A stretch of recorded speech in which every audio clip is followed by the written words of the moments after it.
All right. Thanks so much for joining, everyone. We're so excited to have you. I'm going to kick off Flo Recruit's State of the Industry webinar, Law Student Engagement Strategy for Law Firms with Attitudes on Recruiting. Exciting hot topic.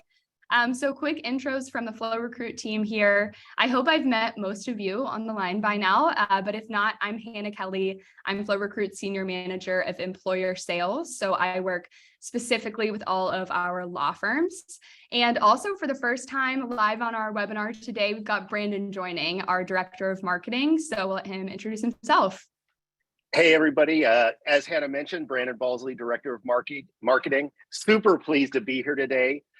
Still relatively new to the Flo Recruit team. Been here about 6 months. So as Hannah mentioned, this will be my first webinar with Flo Recruit. And so super pleased, again, super happy to be here and share some of the research and information that we've collected for you today. Awesome. Thanks for putting all this together, Brandon. Brandon ran our survey and everything. So excited to share all those results with you. So with that, Brandon's actually going to kick us off with a quick agenda. Yeah, just as a way of an agenda and kind of give you a preview of some of the material that we'll be reviewing today. Definitely, as we referred to earlier, going to talk about the survey and give you an overview of kind of who took it, where they're from, et cetera, what their role is at their firms. And then we're going to deep dive into some of those responses around strategies for engagement and really kind of let you know what people did this year and what their plans are for the future. And then we'll leave everyone with some key takeaways that we got from the data and other next steps that you may want to take. Awesome. And then quick housekeeping, as usual, we do have the chat open. So if you haven't yet, go ahead and say hello in there. We'd love for you guys to be able to continue chatting and having your own side conversations on the topics that we're discussing. So this can be really collaborative. So share your thoughts as we go in there. If you do have specific questions that you want Brandon and myself to address, drop them in the Q&A as we go, separate from the chat. That way we make sure to see it. And we do have dedicated time at the end of the webinar to answer any questions. But if one is topical as we go and we catch it, then we'd love to discuss it live. So keep those coming in Q&A. And then finally, we are recording right now, and the recording will be distributed by email to everyone who registered for this webinar, I believe by Monday. So watch out for that in your inbox and feel free to forward it to any colleagues who weren't able to make it live. All righty. So last part of our intro here, we wanted to warm everybody up with a poll. So I'll go ahead and launch that here. We wanted to ask everyone, what are your feelings about pre-recruiting? And of course, this is a really broad question. We're not even defining pre-recruiting here, but it's a fun one to get us thinking in terms of, okay, when you overhear someone talking about pre-recruiting across the office, how does it make you feel? That's a great point. Really getting the emotion behind how people feel about this is interesting. Right. Kind of a side note on this poll, we actually asked this question on another webinar where it was around product training. And so the other thing that I think will be interesting about this is we can see responses here and actually compare those of the one that was done earlier and see kind of the overall, really the emotion that people feel about pre-recruiting as a way to even help guide us through the webinar and how people are feeling about it. Definitely. We have just a couple more responses trickling in right now. So go ahead and make your choice if you haven't yet. And I'm going to end the poll and go ahead and share these results. So we've got interesting responses, pretty widespread. Very interesting. Top two, almost exactly tied, are going to be okay with it and grumpy about it. Which is middle of the pack, right? Our extremes there, hate it and love it, did come in last. So people maybe aren't so polar, but have mixed feelings. Really interesting results there. That kind of dichotomy of some, almost, 31% in this case are grumpy about it, while 33% are okay with it. Really kind of a divided feeling about this particular issue. Yep. And those of you who hate it or love it, we hope you'll chime in during the webinar with your opinions and hot takes on all this. Will be interesting to hear. Okay, so I'm going to stop sharing there. And then just for the fun of it, as Brandon mentioned, we asked this same question almost a month ago now on a client training where we were doing a refresher for Flo Recruit users on how to track their law student engagement and outreach events through Flo Recruit. And the winner there was, again, grumpy about it and okay with it. So we saw similar results today. It seems like not too much has changed from group to group. Really interesting. Cool. All right. Well, thanks for sharing the initial feelings to set the stage for everything that we're going to talk about today with some of our data and discussing the conversations that we've been having with clients. So with that, Brandon, want to kind of share a little bit of the background on how we set up this survey? Yeah, thanks, Hannah. So our survey here entitled Law Student Engagement Strategy for Law Firms was filled out by law firm legal recruiters. Probably many of you are in the audience today. We did get 50 respondents. And as we'll see in a moment from the demographics, there were quite a good spread in terms of geographic and size of firms, geographic location and size of firms. And then all of these responses were on behalf of the office. So let's dig into some of these demographics. Awesome. So first up, we had the question, in which U.S. region is your office located? And as you can see by the graph here, we had really good distribution across the U.S. You've got a plurality of Northeast, but then sizable amounts in Mid-Atlantic, Southeast, Midwest, and the West, which is a few in the Northwest. But this really follows the pattern we would expect geographically to represent the market that we serve. So good distribution here in terms of region. And then next up, we asked a question about which of the following describes your organization, and really asked about the size. And you can see the results here where you do have almost a majority here of law firms with more than 700 attorneys. So almost a majority of people who took this survey are in large firms above 700 attorneys, but we still have good sizable audience and respondents here from both law firms with fewer than 350 attorneys, and those law firms with 350 to 700 attorneys. This question here, one of the things that Hannah and I did is we took the results of the survey and we did a lot of cross references against different questions so that we kind of slice and dice and really get a feeling and understanding to understand if there are differences between things like firm size on other questions that were answered. And there was quite a bit of variability, especially on this question by size. So you'll see that as we go through some of the results. And then finally, we asked, what is your role? What is the level of your current position? And here were the results. And it was great to see, chief executives, directors filling this out, recruiters and others. But look at the big long poll there for managers. We really we understand that as managers and senior managers, you guys are on the front line of issues in this dealing with HR legal field. And so we love your insight and really appreciate your responses to our survey. Cool. With that, let's go ahead and we'll take a look at some of the context, Hannah. Awesome. Yeah, thanks for sharing those demographics. 50 responses. We're not claiming that this is an absolutely comprehensive industry survey, but hopefully it's more insight than you could get by texting your friends in the field. So we're excited to use all those responses to guide some of the conversation. And in addition to those just straight up demographic questions, where are you? How big is your firm? We also wanted to gather a little bit of context as to, okay, why are you hosting events? Who are you trying to hire? Are you still participating in OCI programs to inform the event decisions that folks are making? So diving into that a bit, the first question we asked there was, did your organization's office participate in 2022 OCI programs? Trying to glean a little bit of, okay, are these outreach events and networking, are they being used to take the place of on-campus interview programs or to supplement? And here in the results, we see over 90% of folks said that their office participated in 6+ OCI programs last year. So definitely we're viewing this engagement strategy and what people said about their student engagement events as supplementing OCI, building relationships and identifying top talent before OCI. So we'll dig in more to that. Next up, we also asked, does your office recruit 1L students? Because particularly on some questions we asked about the timing of your outreach events to students, we wondered, of course, that's going to be affected by whether you're trying to recruit just 1Ls, just 2Ls, a mix. So we had, again, the vast majority of folks, over 80%, saying that yes, their office hires 1L students, which probably impacts starting earlier, doing a lot of outreach this fall, as opposed to waiting until 2023 to get going and get on campus.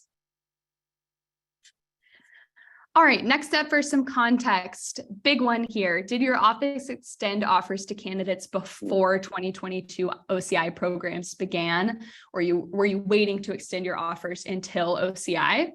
And really great data here, super interesting that, let's see, about 70% combined said yes to some capacity. We are extending offers before OCI.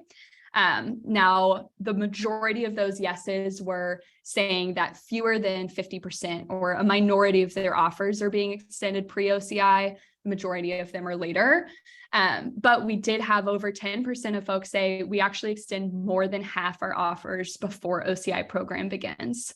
So we hope that this is helpful industry context for firms as well as law schools to have an understanding of. And then, of course, we have about a third of folks saying, no, we're not extending offers that early. Okay.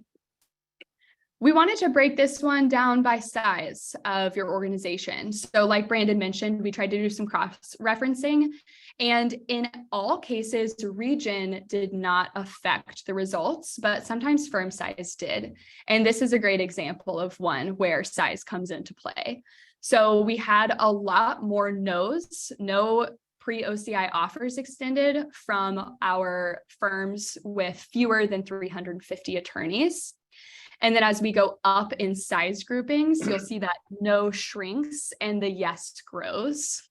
And 700 plus attorney firms, we had a combined 90% saying, yes, we're extending offers in some capacity pre-OCI. So a lot of good insight there.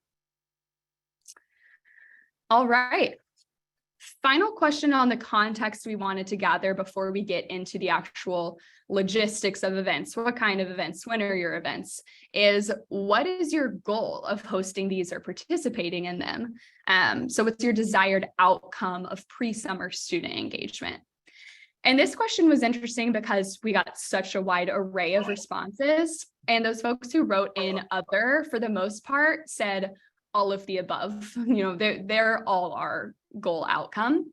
So we've got good representation, over 20% for brand awareness on campus, relationship building with candidates, and then interesting, over 10% for early identification of top talent to prioritize during OCI, and over 20% saying identification of top talent to interview before OCI.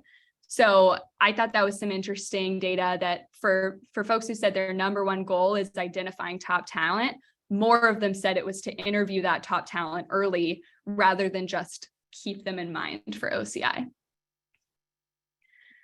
All right.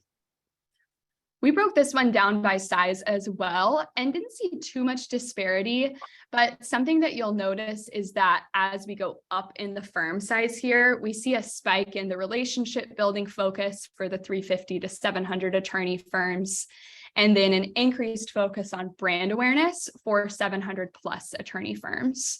So again, there's really a good mix at all sizes, but perhaps from larger firms, we're seeing that focus on having a brand name on campus and having your logo known to students. All righty. So that wraps up our context here. And now Brandon's going to dig us into some of that concrete, okay, what do your events look like?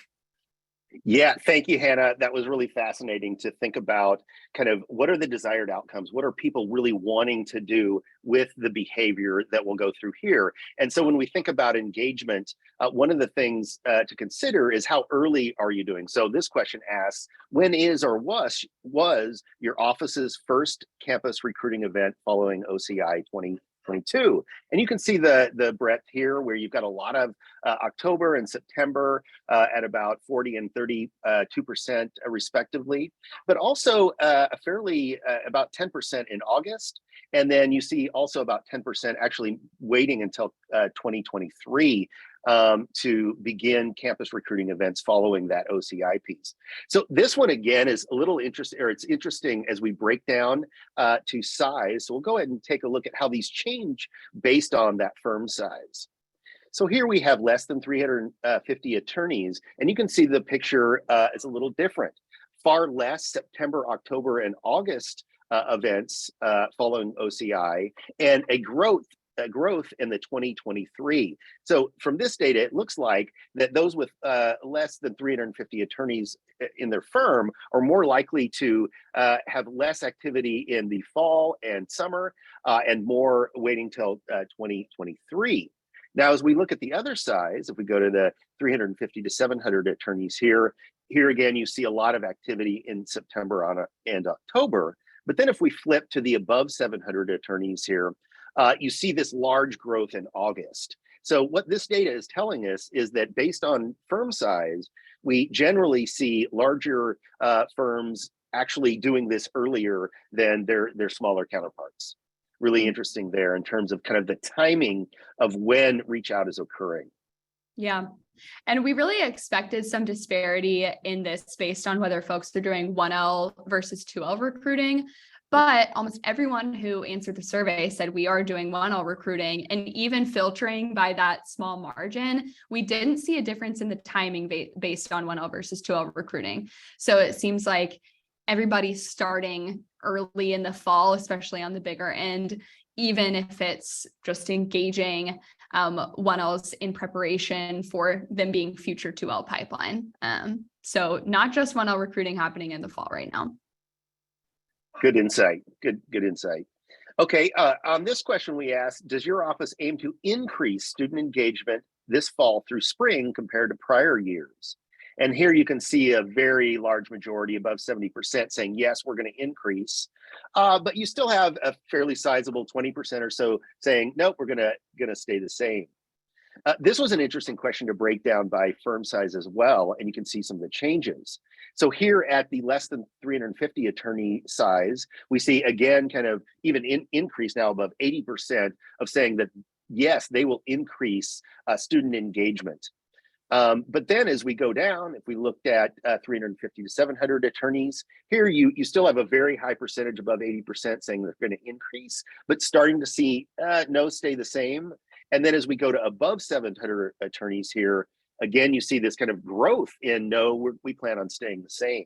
So this was kind of interesting, is that, and I don't know if you have a guess of why these answers were like they were, but the smaller firms seem like they are more interested in increasing student engagement, while larger firms are saying, more of them are saying so that they're going to stay about the same, maybe because they're already at the levels that they feel are appropriate. Yeah, that was my best guess as well, is that maybe larger firms with more resources to be hosting these events, maybe bigger recruiting teams, have already ramped up that student outreach over the past couple of years and are sustaining it. Agreed. But yeah, really interesting. Yeah. Okay. All right. Next up, we asked, what ratio of in-person to virtual engagement is your office aiming for this fall through next spring? And you can see the overall results here. Definitely a lot of blending here. But as you notice from the chart here, with mostly in person, above 40%, we're seeing as COVID restrictions die down, as it opens up, that more and more people are doing either mostly in person, or you've also got almost a majority here at about 51% saying they do 50-50. So 50 in person, 50% virtual. So this is kind of interesting to break down over the size of firm as well. So if we look at less than 350 attorneys, you see this large growth of the 50-50, right? And then also a growth of 100% in person at about 15%. So interesting there that less than 350 attorneys do lots of in person. When we look at the 350 to 700 attorney, you almost see a balance here of mostly in person and 50 and 50%, 50-50. It's hard to say. Almost being equal at 50%. Big split here.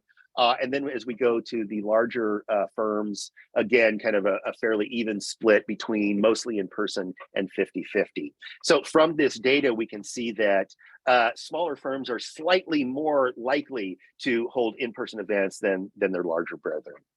Interesting. This was one we also thought might vary based on region, which we saw a lot during the pandemic of virtual versus in-person plans being region dependent based on state regulations and attitudes about, public safety measures.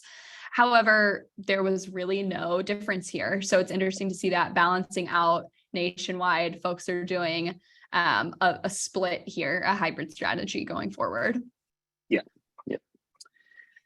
Excellent. Okay. And then we asked this question: through what types of events is your office engaging students this fall through next spring? And you can see the results here. We didn't see a lot of differentiation here by firm size. It was kind of interesting. Although I will have to say that in this graph, you can see we have a large, almost 50% saying other or multiple. And those responses were almost all of the above. Almost all of them responded that they do all of these things. And so that was kind of interesting. While you see spikes of you see almost 25% there of student group sponsorship kind of as a leading one, we really got from those other comments that firms are doing multiple events across the board. So they're doing more. And as we've seen earlier, again, depending on kind of firm size there, but that was really interesting to dig in, and that firms are really taking this multiple pronged approach into the types of events that they are holding. Definitely. All right. Next up, we asked, how is your office advertising events to encourage attendance? Here again, you see sharing to career service center offices for distribution at around 37% there is kind of leading the way as kind of being the primary way that is being shared. Again, you do have kind of a large other or multiple option here where people again answered all of the above, that they were doing multiple ways to advertise events. When we dig into the data, there's some interesting findings here. So for example, if we look at less than 350 attorneys here, look at the big spike, almost above, or in this case, above 60% of sharing to career services as being kind of the primary way that firms with less than 350 attorneys are advertising events to encourage attendance. But look at how that changes as we get to the larger firms. So here again, very, very large. With 350 to 700, you start to see kind of sharing to student groups for distribution coming in, and a lowering of the number who are saying they're sharing to career services. And then if we look at above 700, here you see even kind of overcoming with the larger firms of sharing to student groups for distribution above sharing to career services. So that's kind of interesting to me. And it seems to suggest that as you get into, as your firm becomes larger in terms of number of attorneys, you're more likely to share with student groups for distribution as a main way to encourage attendance as the firm size grows. Super interesting there. Yeah. Any thoughts, any insights on that one? Yeah, I feel like we were also kind of struck by how marketing directly to your own contact lists was not the priority method of advertising events for any group. And like Brandon, you mentioned, we had a lot of people and others saying all of these apply to us. Right. But when folks were trying to tell us which one is their primary outlet for getting news out about outreach opportunities or engagement opportunities, the own contact list that you've gathered maybe from past events is not the winner here at all, under 10%. And it's something Flo is kind of passionate about, is making sure people have their own pre-recruiting contact databases so that you're able to do that. But it's good to hear that, you have outlets through CSOs and those student groups. So, hey, we have kind of a question here that is relevant to some of the data we just looked at. So I'll read it here. Do you have a sense if virtual events and in-person events are happening at the same time? Interesting. Or if recruiters are starting early in the season with virtual and then transitioning to in-person. Great Mm. question. I don't know if I don't know if I know the answer to that or have a sense. I know that we're definitely seeing that they're doing that blend and that hybrid approach, but that's a great question into when are they doing and using what method depending on a timeline. Yeah, I love that question, and I wish we had data on it, but really I think it's our best guess in terms of anecdotal conversations that we Yeah. have with clients. And maybe what we can offer there is that I hear a lot of people keeping webinar series as their virtual element because it's that kind of low cost, high reach, lower time commitment from your attorneys, for example, as their virtual outreach. And we see those being hosted on a more regular cadence, like maybe once a month or every 2 months throughout the fall and spring. So I would say that seems kind of consistent. In terms of when people are starting to host in person, I feel like this question probably stems from the fact that folks are still wrapping up summer programs, in some cases, end of summer. People are definitely still wrapping up callbacks at that point. So it could be harder, both from a recruitment team resource perspective and a student availability perspective, to be doing high touch on campus. We're traveling, we're setting up style in-person events. So it does seem logical that you could start with virtual and bring in the in-person maybe a month later. Yeah, really interesting. And I think it just, like you said, it kind of goes along with that trend of the hybrid and really thinking about, and using that hybrid tool set, if you will, to approach this, where, in person can give you that great FaceTime and that kind of feeling. You can also get a sense of that while you're virtual, but it helps if you have that blend of in-person and virtual, because you kind of build on those in-person relationships to then kind of further that through the virtual touches. Right. Yeah. And if anyone has thoughts on this or insight from your own firms, definitely drop it in the chat to add to the conversation, because we have a whole bunch of conversations with clients, but I haven't been asking that question super specifically. Great. Cool. Any other questions right now?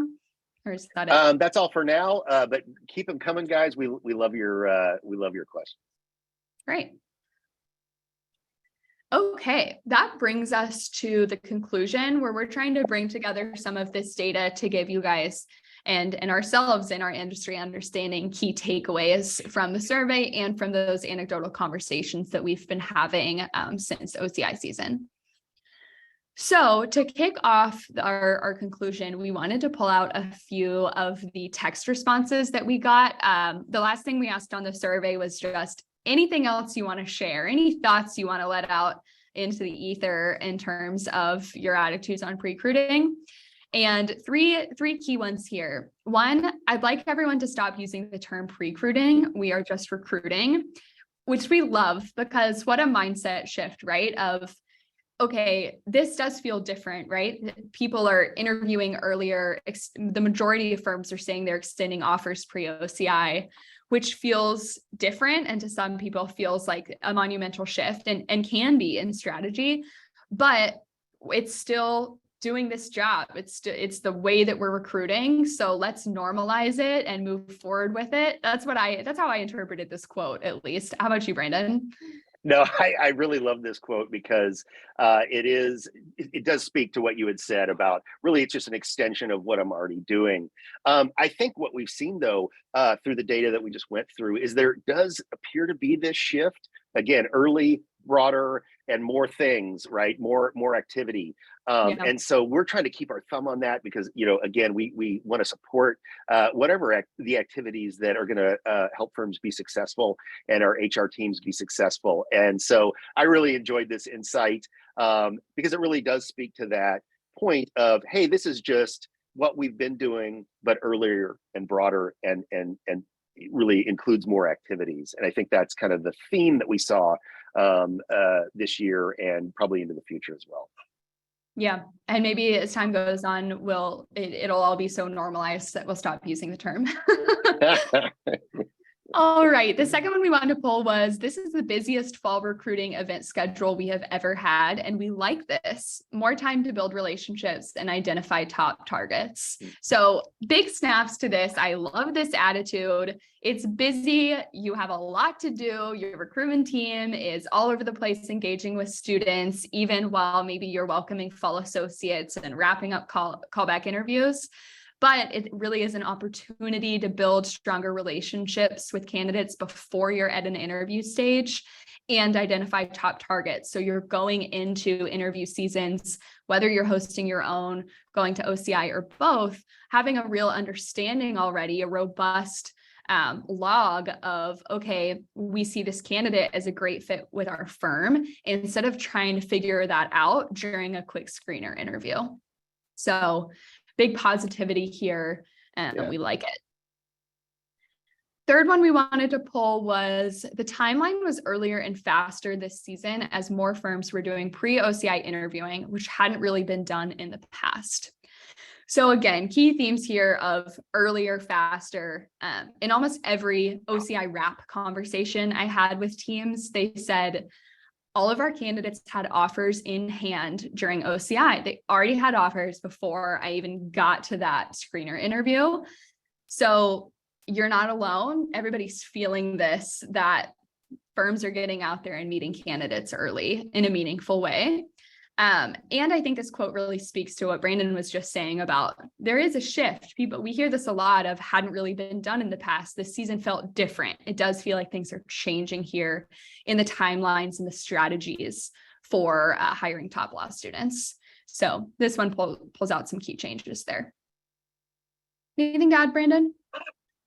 Those, I really, again, all these quotes I thought were really insightful. I really like the middle one because it is more of a, hey, let's embrace this. And now we're seeing positive impacts of actually doing this behavior. So I really got that message from the data and the quotes, is that this may be an opportunity to embrace some change, even if we're not comfortable with it, because I truly believe, and I think the data shows that it will help you become more successful. 100%. Great. Hey, we do actually have a question here that perfect. maybe we can handle. So the question is, are you aware of how law firms are converting 1L candidates into 2L prospects? We don't have a lot of 1L spots and try to balance marketing the 1L opportunities with 2L opportunities. Interesting question. And that's a good one. You know, do we have insight of how firms are actually approaching of how they do this? Yeah, it's such a good question. I was just talking to a client about this recently, because that can be such a hard balance, right? You want to engage with 1Ls because, as we've been talking about all day today, it's important to develop those relationships and be on students' radars earlier. However, you don't want to, recruit all of these students and then not actually have spots for them. So how can we, I believe that the crux of the question there is, how can we keep those candidates engaged and warm for 2L pipeline? So it's not like we did all this 1L recruiting for naught because we didn't actually have enough spots for all of them. And I do think that comes from this outreach strategy of, how are you nurturing that relationship over the course of an entire year from 1L to 2L. So that can be something like a webinar series on practice groups, diversity and inclusion at the firm, preparing for interviews. I see a lot of resource webinars trying to support law students coming from employers. It could come from being on campus, sponsoring student groups, or I know that that can be resource heavy, right? Both from budget and time perspectives. Even something like having an email marketing list, I think, where you're sending out information, making people aware of events as they're coming up, sharing web pages, web resources that you have, can be a great way to keep in touch and stay top of mind with those 1Ls. Cool. Awesome. Good insight. Again, if anyone else has other ideas and thoughts, please drop them in the chat, because that's definitely a big challenge we talk about with a lot of folks, is keeping candidates warm over the long haul. Yeah. Okay. Was that the only new question? Yep, that's the only new question. Okay, awesome. So just moving into a few key takeaways from the data Flo Recruit wanted to share. One, firms are doing more events earlier. If you're not talking with your recruitment team about what's our event strategy for the rest of 2022 and into 2023, get it on your agenda if you can, in terms of participating in law school events, hosting your own firm events, virtual and in person, it just getting out there, because definitely your competition is getting out there and it's top of mind for a lot of people. We saw, what was it, over 70%, maybe it was even over 80 folks saying we are increasing our law student outreach. Then in-person is back as part of a long-term hybrid strategy. The bulk of people, 100% of people said that they are incorporating in-person outreach to some extent. No one said 100% virtual. So it's great, in-person is back, but the majority did say that they're keeping virtual around. So that mix is going to be really important, and figuring out the balance that works for your firm in terms of resources and outcomes of what should our mix be like. Most firms are talking about pre-OCI offers. Majority of people are offering candidates positions before OCI begins. So take that as you will, incorporate it into your strategy as you see fit. But we think it's important for both schools and employers to just be aware of the data that we're seeing there. And then finally, events are for identifying top talent, not just brand awareness. And this seems huge because it's such a mindset shift going into recruiting events of, okay, are you putting up your logo and you have your booth and you have your stack of pamphlets and you're done because your name is there? Or is the key really those conversations and the tracking of candidates and the tracking of your attorney's thoughts on who the standout candidates were at those events?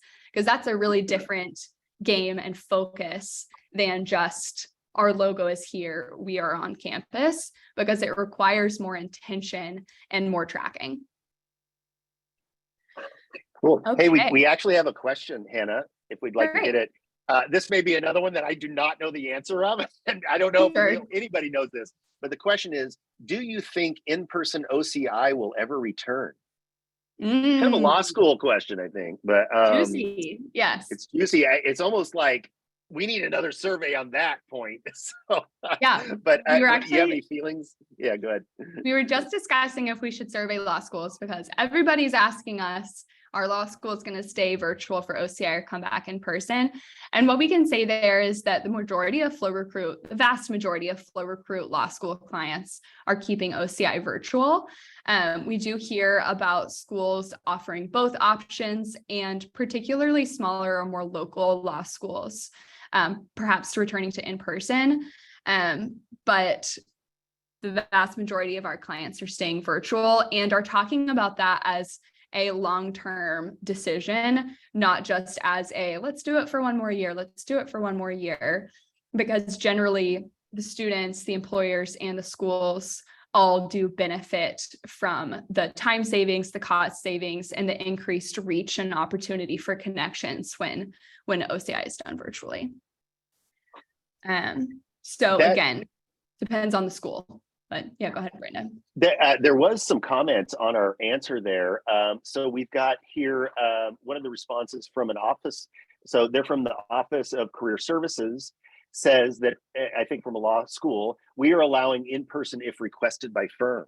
So that's kind of interesting. Their baseline, sounds like baseline's virtual, but if requested by the firm, they'll do in-person. That's interesting. And then kind of on that point too, we had a comment, surveying law schools would be beneficial to gain a sense of students' appetites for recruiting during first semester 1L. They don't love the stress of it. So I'm super sensing a future survey and webinar on this topic, and we'll work to make that happen. I don't know if you have any other, it's good insight. Thank you for those insights. Yeah. I'm trying to withhold making sweeping statements before we have the data because I wanted to be certain. But Yeah, that's anecdotally what we've got so far. It sounds like we have a survey in the works. So, okay, we have another question here. This one's a little nuanced. Again, so the question is, are you seeing any information regarding when pre-recruiting offers expire? So they give a one out, or maybe it's, early offer, but are we seeing that they expire at some point? Or or it goes on, how are firms managing their yield as they go into regular OCI? Yeah, I have heard both, which maybe doesn't sound helpful, but I have heard both firms saying we are giving that offer and we are not going to leave it open through the whole OCI season. If you want to join our firm, you want to join our firm, and we can't hold that spot. And we can't risk our numbers being off because we let offers stay open for so long. Of course, still keeping in mind the guidelines set out, or the rules set out by law schools about those offer timelines. But then I've also heard folks saying that they're going to extend them through the OCI season so that candidates are able to meet other employers and make that decision after all of their interviews. So it seems like that is a strategy where the railings are still kind of being built and it's in flux what different people do. That it's so I mean, that's just really interesting that we are at that time, right, where things are kind of, in flux and changing, and some things stay the same. So really kind of an interesting time. Let's see here. A couple other questions and comments. Will pre-recruiting change the OCI timeline? Seems like we are starting earlier and earlier. And I think we saw that as evidenced in the data there, that firms are starting earlier and again doing more and doing it earlier. Yeah. But interesting question about will the OCI overall timeline change as a result from that? That'll be interesting to see. Well, it seems like it already has, right? And I guess people are wondering if it's just going to keep getting moved, because I remember, I guess it was almost 3 years ago now, starting at Flo Recruit and learning about all the timelines, and people were calling it fall OCI.